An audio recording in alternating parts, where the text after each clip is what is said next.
Hola, ¿qué tal, hermanos y hermanas de la comunidad del Sagrado Corazón de Nuestra Señora de Guadalupe y de todo el condado de Nacogdoches? Les habla el Padre Héctor Arvizu. Esta es la segunda parte de la charla sobre las razones por las cuales no nos confesamos. En el video pasado hablé de las primeras 8 razones. Si las contamos, recordemos, la primera, no tengo pecados. La segunda, no robo ni mato. La tercera, no hago mal a nadie. La cuarta, no me acuerdo de mis pecados. La quinta, hace mucho que no me confieso. La sexta, no sé rezar. La séptima, no tengo tiempo. La octava, los padres regañan. Bueno, pues estas fueron las primeras 8 razones que mencioné y de las que hablé el video pasado. En este video continuaré con 7 razones más. 7 excusas más que nosotros damos o que otras personas dan para no irse a confesar o para negar la confesión. Bueno, continuando, viene otra excusa. La confesión es inútil porque vuelvo a pecar. Algunas personas dicen, sobre todo los que están separados de la iglesia, o también las personas que son católicas y que a veces prefieren vivir en un estado grave de pecado y se dan por vencidos. Y bueno, no tienen confianza en la misericordia de Dios. Ellos dicen, la confesión es inútil porque vuelvo a pecar. ¿De qué sirve que vaya a confesar? Como quiera vuelvo a pecar otra vez. A veces decimos, ¿para qué me confieso si después caigo en las mismas faltas? Otra vez, mejor no. Bueno, yo ahora hago una pregunta. Que nosotros podemos también preguntarle a las personas cuando tratamos de ayudarles a que vayan a confesarse. Preguntemos, ¿para qué te bañas? Si después te vas a llenar de polvo otra vez. ¿Para qué mandas la ropa a la tintorería? Si luego se va a arrugar otra vez. Suena un poquillo divertido, ¿no? ¿Para qué te bañas si después te llenas de polvo otra vez? Bueno, Cristo no prometió que el que se confesara se tornaría impecable o que quedaría ya libre de pecado para siempre. La confesión ve al pasado en cuanto que nos perdona los pecados cometidos y ve al porvenir, es decir, al futuro, ve al futuro, porque da una gracia especial de fortaleza para no caer en los pecados que hemos causado, que hemos acusado y que hemos ya confesado. No es una medicina que una vez tomada nos vuelve invulnerables a la enfermedad y a la muerte, sino que es un arma eficaz para la defensa del espíritu. Entre más nos confesamos, más nos fortalecemos. Es como una manchita en un mantel blanco. No se quita a la primera lavada, a menos que lo deje remojando por mucho tiempo. Y aún así no se quita, tarda. Pero conforme sigue lavándole, se va quitando poco a poquito, hasta que se despercude y queda blanco el mantel otra vez. Así es nuestra alma. Necesita limpiarse día con día, purificarse día con día a través de la confesión. Bueno, la otra razón más. Como número 10, la confesión facilita el volver a pecar. Hay algunas personas que a veces afirman que la confesión, bueno, pues facilita volver a pecar y preguntan, ¿no es cierto que la confesión al facilitar tanto el perdón de los pecados es un incentivo para pecar? O sea que uno se ingre y que, ok, bueno, ya me perdonó el Padre y ya me fui a confesar. Bueno, pues voy a seguir pecando, ¿no? Otra pregunta es, ¿a poco no es perjudicial esa facilidad de que la confesión ofrece al pecador para que le sean perdonados los pecados? Bueno, vamos a poner un ejemplo, ¿no? En los aparatos refrescos, por ejemplo, estas máquinas donde se venden refrescos o dulces, uno mete la moneda en la ranurita, ¿no? Y luego por otro lado sale la botella, una botella de Coca-Cola o de otra soda, ¿no? O, no sé, lo que ha de salir de esa máquina, chetos, dulces. Bueno, la confesión no es un mecanismo automático. Y no basta decir los pecados para que brote el perdón, así como así. El perdón está condicionado a condición de que uno esté arrepentido y haga propósito de enmienda. De otra manera, aunque uno deposite la moneda en la ranura, no sale el refresco. Nosotros, como católicos cristianos, sabemos que si la confesión no va unida al arrepentimiento y al propósito firme de no volver a cometer pecado, bueno, la absolución no es válida. Cuando la confesión no produce en el penitente la enmienda que debe producir. Por ejemplo, no se puede absolver al ladrón que se niega a restituir lo robado, al impuro que no evita las ocasiones de pecado, al rencoroso que no accede a perdonar a quien lo ha ofendido. Lo que sí parece excesivamente fácil y peligroso, ¿no? Y sospechoso es la confesión de los que dicen que se confiesan directamente con Dios. Pueden ilusionarse creyendo que han obtenido pleno perdón con solamente una oración, sin fijarse en las condiciones que se necesitan para alcanzar el perdón. En la confesión al sacerdote, el pecador tiene que obligarse a restituir, por ejemplo, lo robado, ¿no? A perdonar al enemigo, a evitar la ocasión peligrosa de pecado, y solo entonces recibe la absolución. Pero en la confesión con Dios, es decir, cuando yo digo que me confieso solamente con Dios a solas, en un rincón de mi cuarto, ¿quién recuerda o quién urge esas obligaciones al pecador? ¿Quién nos da esa seguridad de que tenemos que enmendarnos? Pues el sacerdote, claro, porque es la bocina y la voz de Dios. Otra razón. Ay, me da vergüenza. Muchas veces decimos, yo no me voy a confesar porque me da mucha vergüenza, me da mucha pena. Bueno, pues en parte tiene razón.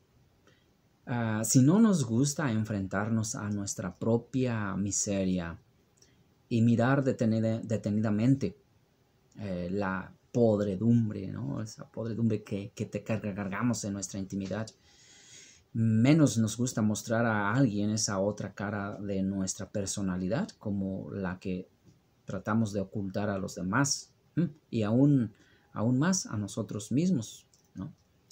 Bueno, pues usted y yo no somos los únicos pecadores en la tierra. Usted no es el único pecador en la tierra, ¿no? Y si exceptuamos a la Santísima Virgen María, que está limpia desde su concepción, los demás, todos, tenemos un nombre común, y ese nombre es el de pecadores, aunque a veces no nos gusta, ¿no? Especialmente los hermanos separados.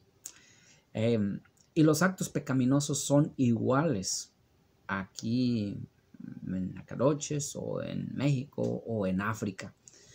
Si fuéramos habitantes en Marte, ¿acaso el sacerdote no entendería? Pues claro. Pero el sacerdote lleva años siendo sacerdote y perdonando por lo regular los mismos pecados la mayoría del tiempo. Ningún pecado le es nuevo a un sacerdote. Todos, desgraciadamente, todos sus pecados, pues, le son familiares. Un doctor, un médico, pues, no se asusta cuando un enfermo llega al consultorio para descubrir su enfermedad, ¿no? Que es terrible para el penitente, pero rutinaria para el médico. Bien sabe el sacerdote que el niño tiene los pecados que a esa edad se cometen, que el joven puede caer en aquellos en que más fácilmente cae en la juventud, y que las viejitas pues tienen pecados de viejitas. Alguien ha dicho que los pecados que comete el hombre moderno, el ser humano en la modernidad, se concentran en un dedo, ¿no? Porque se reducen a uña y carne, al robo y a la fornicación. ¿Vergüenza al confesarnos? Yo pregunto, ¿acaso un momento fugaz en que la cara se nos enciende y se nos pone un poquito roja, ¿a poco no vale la pena, ¿no? A cambio de recobrar la paz y la más plena alegría. Vale la pena. Bueno, número 12. Dicen, ¿contar mis pecados a otro hombre? Esta es una excusa o como un tipo de ataque, ¿no? Especialmente de parte de los hermanos separados que están en contra del sacramento de la confesión. Pues sí, en efecto, ¿no? El sacerdote es un hombre común y corriente, un ser humano con la misma naturaleza, igual a la suya y a la mía, hombre. Procede del mismo barro del que procede cualquier otro ser humano. Pero, pues no es un ángel, no es un superhombre, sino un delegado de Jesús. Cuando nos enfermamos, nosotros vamos al médico, ¿no? Vamos al doctor, que también es un ser humano. Y aun cuando sean iguales en la naturaleza, o sea, en la naturaleza humana, necesitamos consultarlos, porque el médico tiene algo que otra persona no tiene, ¿no? Gracias a sus estudios. ¿Qué tiene? La ciencia del diagnóstico y de la curación.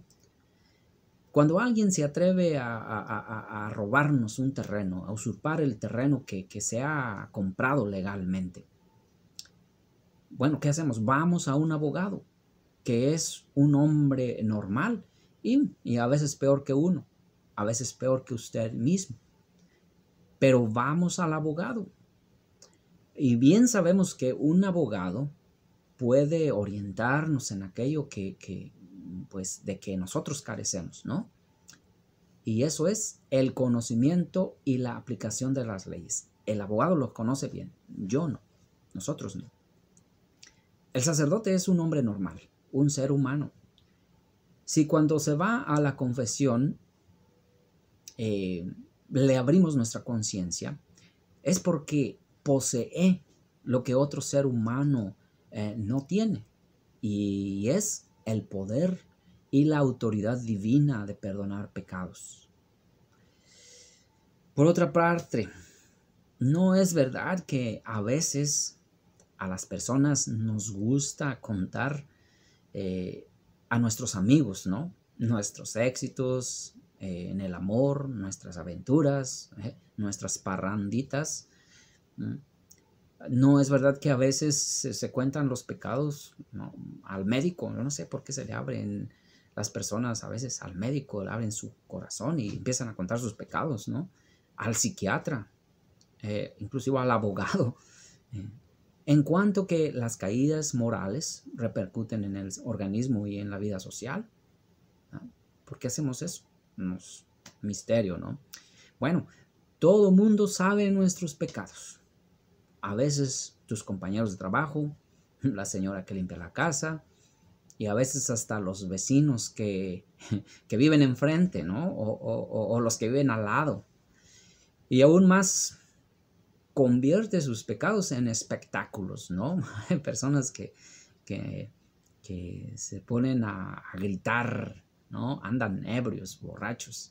Y cuando se anda borracho, pues hace escándalo, ¿no? Hace escándalo por la calle, ahí gritando al aire libre sus faltas, ¿no? Hasta a veces hasta pidiendo perdón al aire, ¿no?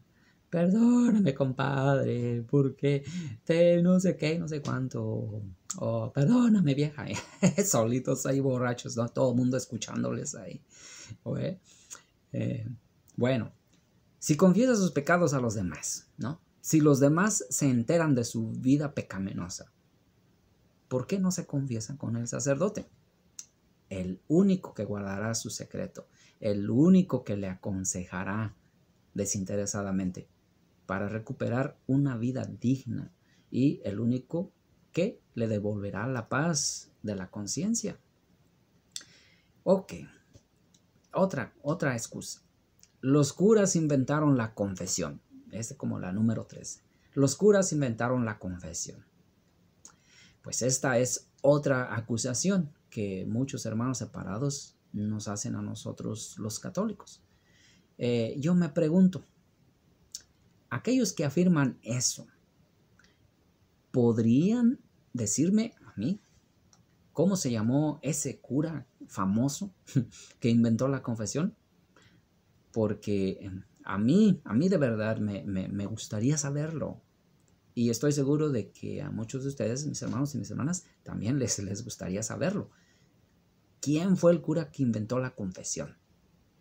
Y me gustaría saber quién fue el cura que inventó la confesión y no precisamente para erigirle un monumento, ¿no?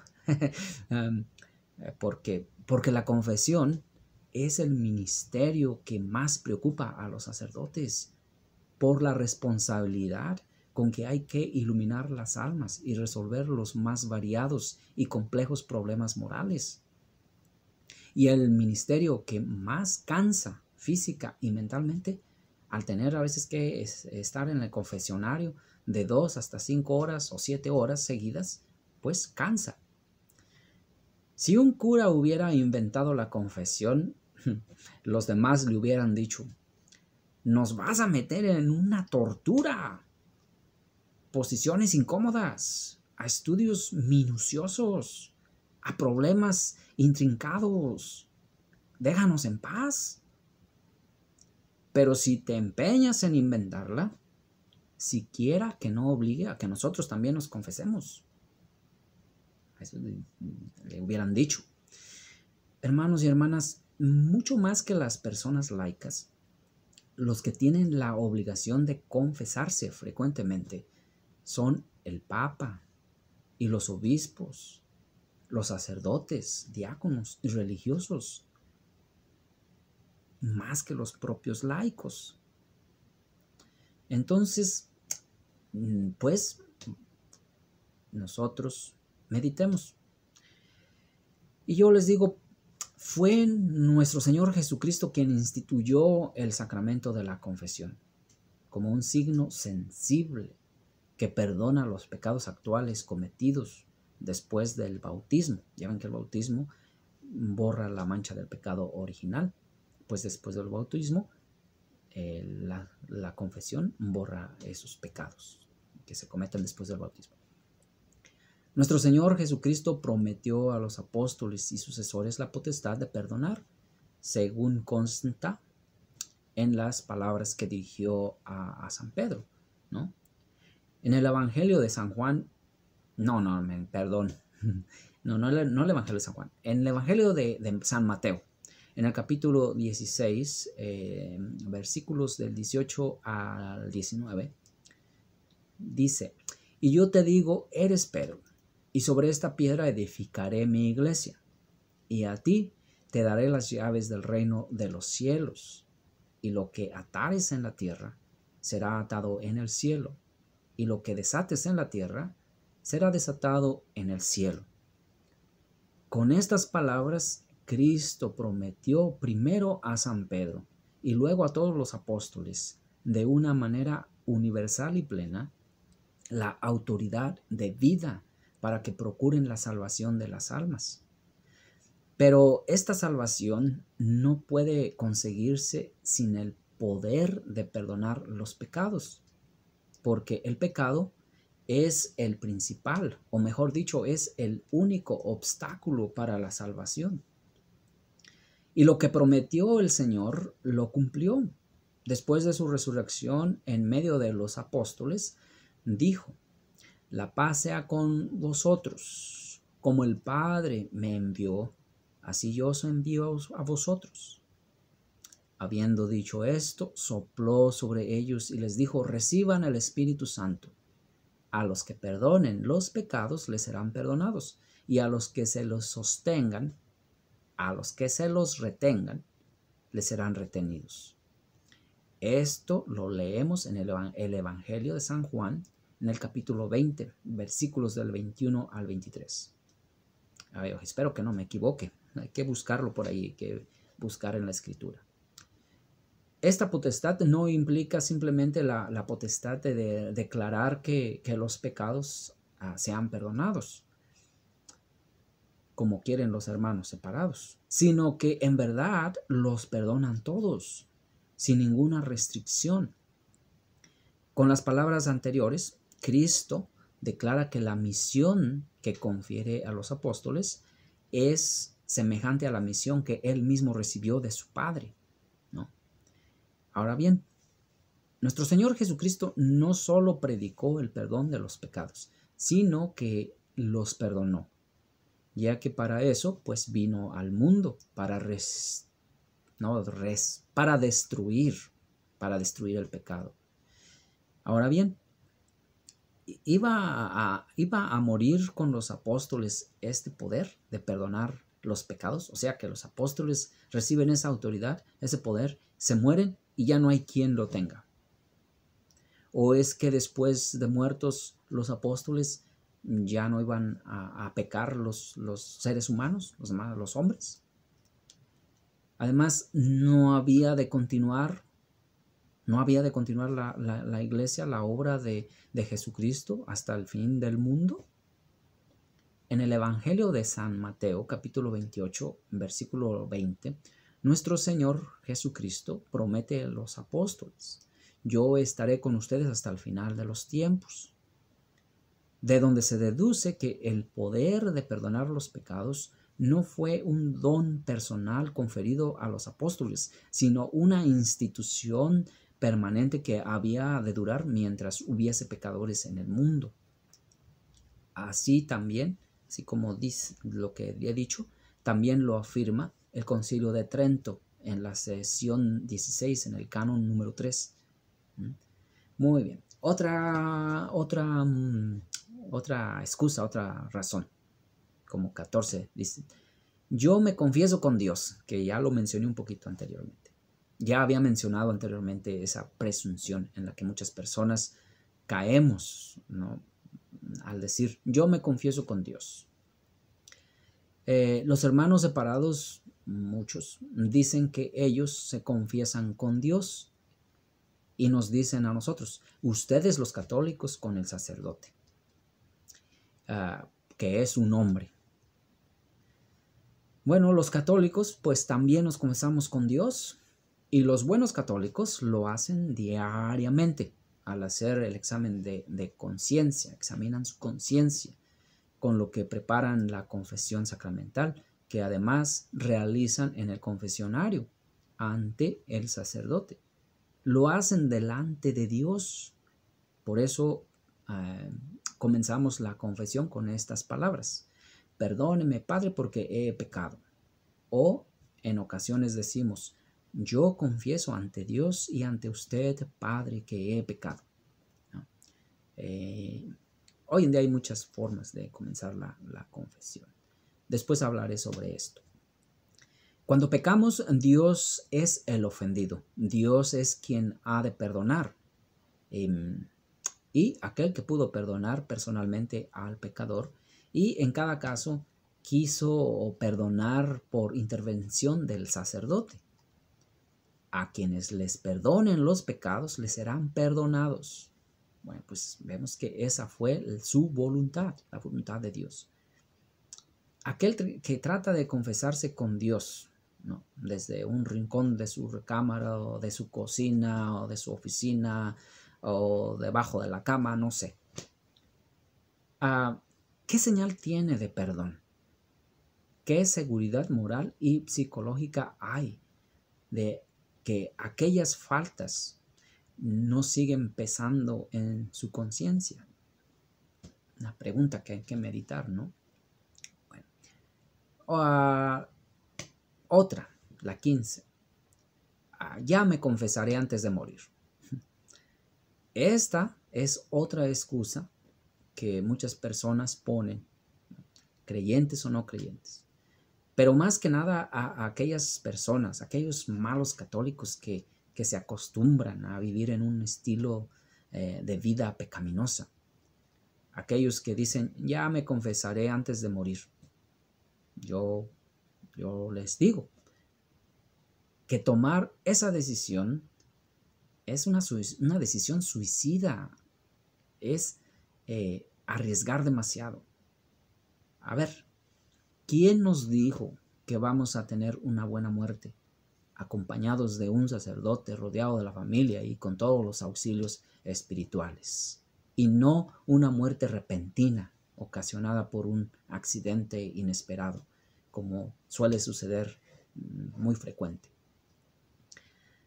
Dice la Iglesia que como la confesión es en vida, es muy probable que lleguemos a morir sin confesión.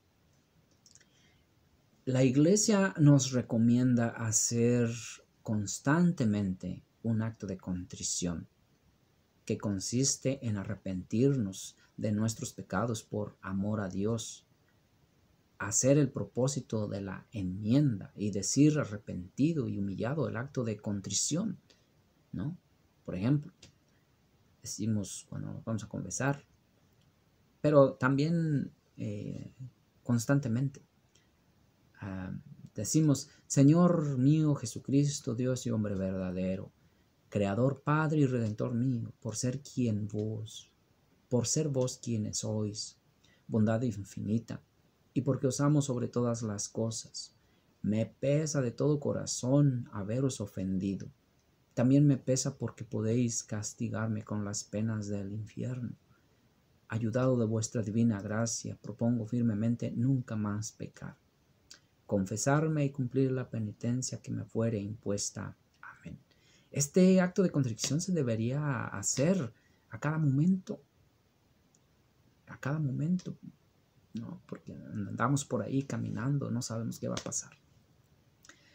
Bueno, pues ese es un ejemplo del acto de contrición, ¿no? Hay otros actos de contrición más elaborados. Hay otro que dice, por ejemplo, Dios mío, me arrepiento de todo corazón de haberte ofendido por ser un Dios infinitamente bueno. Perdóname y dame tu santa gracia para no ofenderte más. Con el acto de contrición, Dios nos concede por los méritos de Jesucristo la gracia de no morir en pecado, pero quedando con la obligación de acudir al sacerdote lo más pronto posible. Mis hermanos y mis hermanas, todas estas objeciones contra la confesión las hemos oído muchas veces, las hemos dicho y desgraciadamente también muchas veces las hemos creído en muchas ocasiones, ¿no? De la confesión hay que hablar, no hay que tener miedo, hay que invitar a las personas para que sientan el amor de Dios cerca de ellos y que no tengan miedo. Después de haberse confesado, yo he visto a hombres y mujeres ya mayores, ¿no?, que salen de la confesión con una alegría que nunca antes habían experimentado. Y ellos lo han expresado así. Sería bueno acercarnos a ese tipo de personas, preguntarles a esas personas que han experimentado la confesión, ¿qué se siente?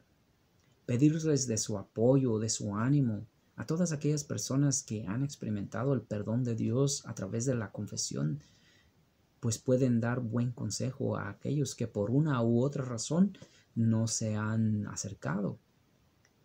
Las personas que se han confesado con alegría pueden compartir la experiencia tan inolvidable que desde que se confesaron han dejado todos los argumentos, todas las discusiones, todos los pretextos.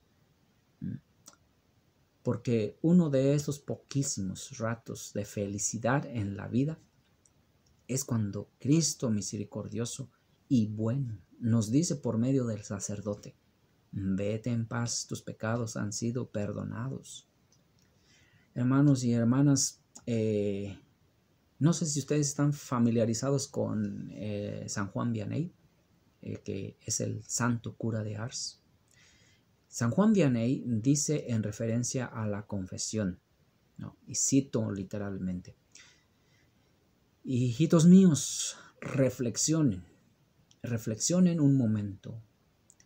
Por favor, si a la puerta del infierno se presentase un sacerdote, en el interior de aquella horrenda cárcel sonase una voz diciendo: el que quiera salir de aquí no tiene más que asomarse a la puerta, confesar sus pecados al sacerdote que está aguardando ahí, recibir su absolución y al instante quedará libre para siempre.